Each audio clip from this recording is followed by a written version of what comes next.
I think there's something rotten in the state of Florida. And that something rotten has got a name. And that name is the Walt Disney Company. There's something terribly wrong. Okay, so recently in the news, in the last few news cycles, there's been the story of a very unfortunate poor lady who died from an allergy from eating in a restaurant or a pub, an Irish-themed pub in Disney World in Florida. I'm just looking at this headline. I've not seen anything about this. Okay, yeah, I mean, it only happened a couple of days ago, I think. Or it only got in the news a couple of days ago. So I'm not going to do the segment all about this, so don't worry. But this is just the latest example of where Disney are acting like they think they're above the law, like they think they're masters of the universe. Are they very conceited and arrogant? Are they acting like a evil corporation from RoboCop? Yeah, exactly. Yeah, yeah, it is like that. So this woman, the details of this, they were told that you don't need to worry about your allergies. We've got that covered. And they specifically asked at the table, and they served her food, and she went into anaphylactic shock, I believe, and died, unfortunately. Very sad. What are the DEI policies at Disney World? Yeah. Well, DIE in this case. Yeah, literally in this case. People make the joke, but... And so the husband he's trying to sue Disney. And they've said, you can't sue us, you can't bring any sort of big suit against us, because when you signed up to Disney Plus, the TV thing... The completely unrelated to Disney World, you would think. There's a line in there that says, you cannot bring a class action against us or something like that. And so they're trying to extend it to this. But of course, that's nonsense, because effectively then what they'll be saying is, if you sign up to Disney Plus, you're signing away all your rights, effectively, that they own you now, like chat or something. They can kill you, they can dispose of you, and they've got no legal recourse. It's crazy. It's nonsense. It's rather crass, but there was an episode of South Park about 10, 15 years ago now, where it makes a joke out of the characters signing up for Apple terms and conditions, and everybody's going through them with a fine-tooth comb, except for one or two people who do what we all actually do, which is we go, scroll to bottom, accept. And it turns out that in the Apple terms and conditions in this episode, there's a clause that say, we can conduct human experiments on you. That's like this. Well, yeah, caveat emptor, right? Who knows paragraph 206 of any of your app, what it says there. Right. I mean, the thing is, this doesn't have any legs at all. I think this was a decision made. They were getting bad PR over this, and I think some rookie lawyer must have put out this statement, because putting my lawyer's hat on, even if a paragraph of this contract says that you must go to arbitration if there's a grievance, any judge will look at the entire contract in its broader context. You can't just take one paragraph out, and the entire contract is about a streaming service, not a visit to a resort. Mm-hmm. And so it's not going to fly. I think Disney has gone down so dramatically in the public's estimation. Its share price has collapsed. It's had flop after flop in terms of films. It's losing subscribers to Disney Plus. This is the last thing. This PR is the last thing it needs. So I'm absolutely sure they're going to come to some settlement, or they're going to make some sort of gesture towards him. And this was a very bad PR disaster. And I'd be surprised if that lawyer who advised this is still working there. Yeah, I mean, this isn't going to boost Disney Plus subscriptions, is it? Yeah. I mean, it's just the latest. Disney are embroiled in lots and lots of legal battles. And as you say, I mean, they're on the way down, hopefully. It used to be such a wonderful thing. You think of the original Snow White from the late 30s, or you think of something like Fantasia or Dumbo or something. It's just, it couldn't be more family friendly, more wholesome. And now it seems, I mean, even up Disney to the 90s, Lion King, like childhood classics. They are involved in all sorts of crazy stuff. One of the things, if you can play that link that I put, anti-white policy secret footage. This one guy who was a. I think it's this one. No, where is it? You just had it. I recorded this voiceover earlier with my laptop. Oh, excuse me. Let's not play that. So anyway, this guy was. It was the GB News. It was the GB News. Fired from Disney, and he put on one of those little hidden tiny little cameras where it just looks like the button on your shirt. One of those. No, it was that link, Samson. It was. And he was recorded. And he was recorded talking to various people, and they just absolutely came clean when they thought they were off the record, saying, "Yeah, no, we don't want to hire white men or white people in general, really, which is, it's actually against the law. You can't actually do that yet, at least legally. I love this bit. He claimed that Disney uses buzzwords to avoid legal action, and Giordano, the name of the man who was caught, alleged that a mixed-race candidate was not hired because he was not visibly black enough and did not have the look that they wanted. So they literally got the colour swab out for him to make sure, are you black enough? You're not a Joe Biden voter, clearly. Well, that's where this sort of virtue signalling spirals down into, isn't it? You're not black enough. You're not gay enough. You're not disabled enough. It's. I'm not sure how you're not gay enough works, actually. Yeah, right. Quite curious about that one. Well, we know how Hollywood works, so they have way of testing. Well, Disney have also have lent heavily into the pride thing, crazily so, where, products, merchandise and things that are explicitly for little kids got rainbows all over them and stuff. It's weird. It's really weird. Well, we're in this weird world now where, Milton Friedman famously said the only motivation for a company should be the profits for its shareholders.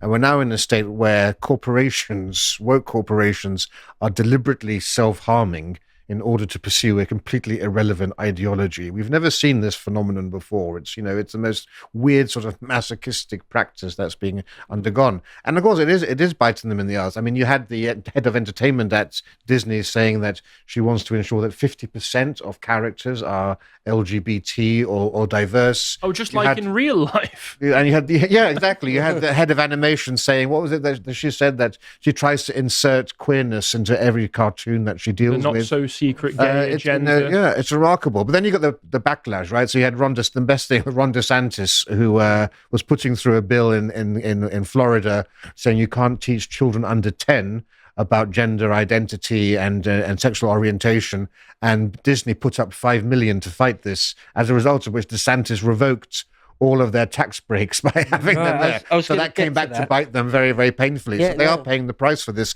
and their share price has plummeted because nobody wants to watch She-Hulk. Nobody wants to watch marvels of, all these, ethnic minorities, women who are just clearly there, not because of their talent or characters, but because of what they represent. And why crowbar them into content that's meant for small children, small, prepubescent children who have got no carnal concept? They don't need to know about sex one way or another, and you're crowbarring in homosexual stuff. It's freakish. Well, you know what they say: get them while they're young. I'm gonna talk about DeSantis in a minute, but if you go through the next few slides, just about the various sort of sex crime. Oh bloody hell! Sorry, I keep pressing play. Various sort of sex crime that Disney have been embroiled in. Oh, this is a Chris Rufo article.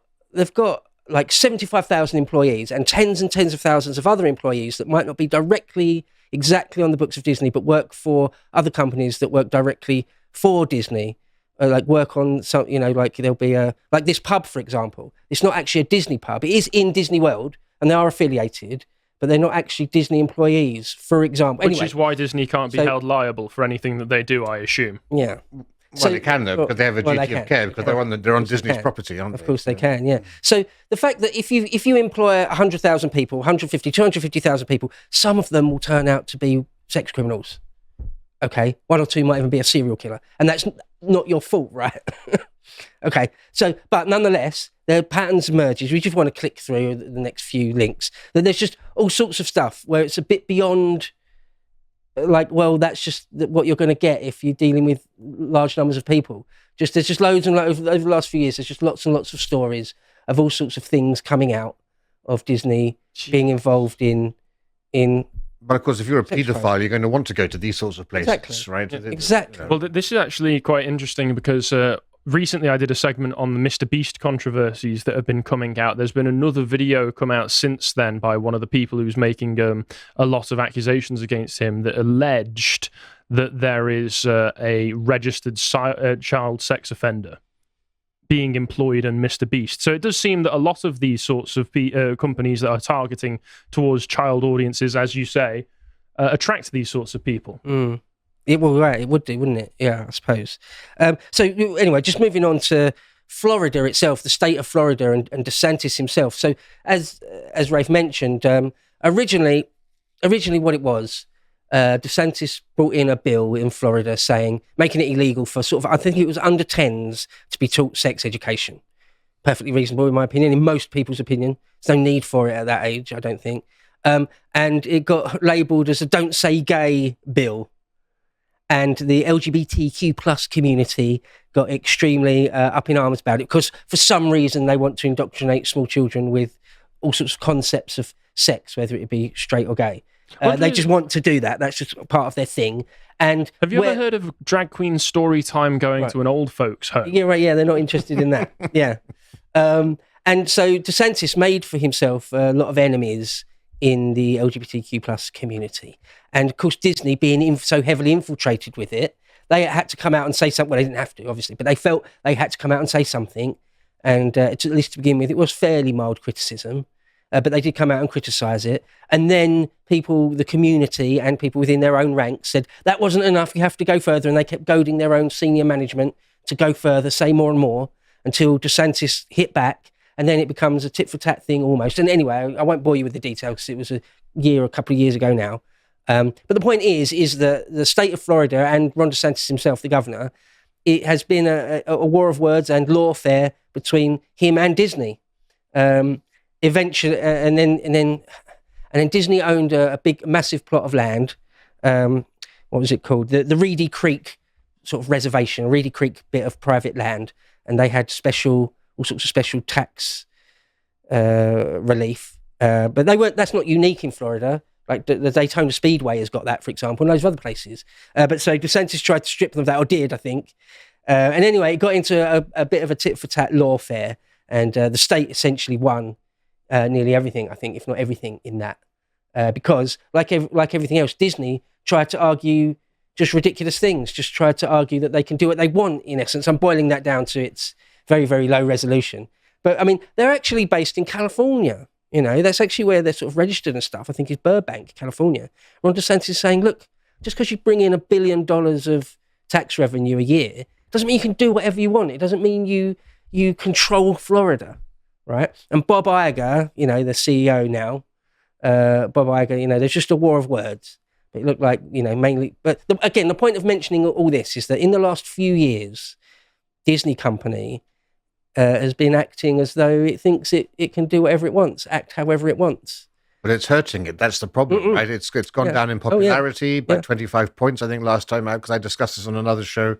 And, you know, every film has bombed since in the last 5 years that it's done, and people aren't subscribing to Disney Plus. And you think, why on earth would any business want to alienate potentially half or even 60%, 70% of their audience? People who used to go to Disney, who simply don't want to support them, given the politics they're espousing. Why do non-political institutions need to get political and alienate a vast segment of what should be their customer base? It's just mind-boggling. And make their shareholders poorer. Yeah, well, it's madness. Of course, I think there are a few influencing factors in this. One is that we now have the newfangled conception of stakeholder capitalism rather than shareholder capitalism, which is promoted by things like the World Economic Forum, that you are not working on behalf of the shareholders, you're working on behalf of stakeholders, which are seen to be the entire world, and you need to have a responsibility to promote certain values, which are, of course, always incredibly revolutionary leftist globalist values.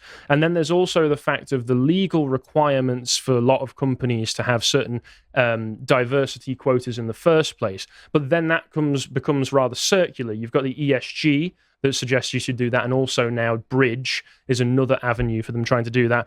The problem is that once you get those positions, those people, those diversity hires in those positions, they work within their own sectarian interests to propagate more people like themselves. Especially if, God forbid, if they get into some kind of hiring or executive position, they're only going to hire people like themselves. So it starts off as legal requirements before becoming just the normal corporate culture within those organizations. And you mentioned all of the footage that you see from these leaked Zoom calls coming out. Well, these are the sorts of people who are now in charge of broad swaths of the companies. It does beg a belief, though. Don't you want to make entertainment content which people like and will pay for and you'll make a profit out of?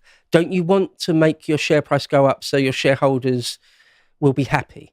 Apparently not. No, apparently it's more important to Bob and his senior team to push the message as Critical Drinker says. Well, a lot of them are narcissists as well in these creative positions. They go, well, I can't sympathise with a story unless it's explicitly about me, unless the character looks like me, acts like me, sounds like me. And therefore, who's it going to appeal to? Well, you, that one person. I mean, one example is the movie they're trying to make, it's been in production for, I think, for like 3 years, of Snow White. Where they had, like, they replaced the dwarves with, like, hippie-type people. And then the dwarf community weren't happy with that. The little people community weren't happy with that. So they changed them out for little people, but not live action people. Peter Dinklage is furious. They're going to be CGI little people. Dinklage pulling up the step ladder behind him. It's just nonsense. And it is the complete, a complete departure from, like, the 1937 original Snow White, which is, a really wholesome, lovely thing. But that's what Disney is now. A car crash. And one last bit, sort of couple of last things to mention, is Gina Carano. She was let go from Disney for sort of daring to have Republican leanings or anything remotely like that. And even though this was, again, being played out over a few years here,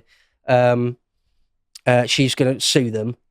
And they tried to have it thrown out before it even got to trial. This is a couple of weeks ago now. That was dismissed. So it looks like she is actually going to go to trial against Disney and probably win, depending, what the judge decides. What was it they fired her for? It was because she was speaking out against the COVID restrictions at the time and against people being demonized for being unvaccinated. And she had the gall to compare it to German persecution of the Jews in the 1930s. It was just having an opinion which isn't in line with the Disney party line, if you like. It's as simple as that. And even though people on the left have said that Trump's America is like Nazi Germany, that's fine, apparently. Right. Yeah, I know. So, but of course, if you go up against Disney in the courts, they are going to throw, a dozen of the most expensive lawyers in the world at you. And any normal person, even an actress, couldn't dream of being able to afford it, to stand up to them. So, step in good King Elon, first of his name. Elon is basically bankrolling it. Oh, all of her fees, which is kind of cool, because he's got some sort of, again, a great thing. He's got some sort of personal boggle, some sort of beef. Well, he's got with Disney and Bob. Well, he's Bob got Iger. a lot of children. One of whom hates him because I think it was his son decided that he was a girl all of a sudden. So, yeah, I can understand that Musk has a personal stake in this. Yeah. So he said he's just going to bankroll her, which is great. So Disney are actually looking at, actually staring down the barrel of a very, very serious legal battle. But as I say, it's one of many. I think they're in the courts for like 10 or 15 different things all at once at the moment. All sorts of things. People dying, unfair dismissal, all sorts of crap. Can I just say thank God for Elon Musk? Yeah. Seems as if he's fighting every battle that needs to be fought on our behalf, including in this country. Yeah. I would love him to do, at least in America, do sort of an anti-bizarro George Soros and fund DAs all over the country. Based right-leaning DAs. That'd be a very good use of his money. Yeah, that would be cool. And he's just, everyone knows this, but obviously he's fantastically rich. I'm not sure everyone really knows how rich he is. When I looked up last week, Google just said 223 billion. So I think that's like 40 or 50 billion more than Bezos. Isn't that more? Like it's way more than Bill Gates, way more. Isn't that more than what he had when he bought Twitter? It may well be. That might be. You might want to fact check me. But it's a silly amount of money. Like the latest space telescope cost like 10 billion. Right, the Channel Tunnel, even though it's quite a couple of decades ago now, that was like 15 billion. He's got over 220 billion. It's honestly insane amounts of money. Again, I always point this out, is that Elon Musk has a certain level of immunity to a lot of things as well, because of the fact that the US government is so reliant on some of his own companies with their own government contracts. Yeah, SpaceX is, if we're going to go back to the moon and therefore onto Mars, we need SpaceX. NASA can't hack it on their own. They cannot. So, yeah, I might do a bit all about Elon's vision of going back to Mars soon. Going back to Mars? Sorry. Getting his ass to Mars in the first place. Are you revealing some secrets there, Bo? No. You've got some insider info. Going back to the moon and then onto Mars. So, one last thing. If people might have seen this clip for a while ago, and I don't know if the clip actually I've seen this bleeps out the F-bomb. If it doesn't, apologies for I anybody hope they that's in stop. the room. But You hope. Don't advertise. You don't want them to advertise? No. What do you mean? If somebody's going to try to blackmail me with advertising, blackmail me with money, go f*** yourself. Wait, keep playing that. Keep it. I want to. But go f*** yourself. Is that clear? I hope it is. Hey, Bob, if you're in the audience. Well, Let me ask He's talking to Bob Iger. That's Bob Iger he's addressing there. So that's just brilliant. It's just like, because another thing, just very, very quick to say that a whole bunch of people withdrew their advertising off Twitter, and sort of Disney and Bob Iger seem to have been some sort of nexus for that. So that's why he's addressing Bob Iger there. So it's like, no, you think you're a big fish. You're the CEO of Disney and yourself a multi-millionaire. Yeah, no, you're nothing. Don't advertise then. Yeah, go F yourself. It's brilliant. That's the true definition of FU money, isn't it? And the last thing I would say is you mentioned the share price. If you look at, I've got it on the 6 months at the moment, and you can see it looks pretty down. Well, it is down in the last 6 months. And that looks terrible. If you click on the year to date, can you click on the year to date? So it actually looks a bit different. And then the 1 year, if you can. All right. So again, if you look over 1 year, it's not that bad. If you look over 5 years, though, yeah, not too great. So when was it the Endgame came out? The last big hurrah in Marvel. To be fair, I can understand around here, 2021, we're still in the middle of the pandemic lockdowns. So presumably a lot of people all buy Disney Plus so that they can try and, drink the Soma during lockdowns. And then all of a sudden they go, hold up, everything on this is terrible.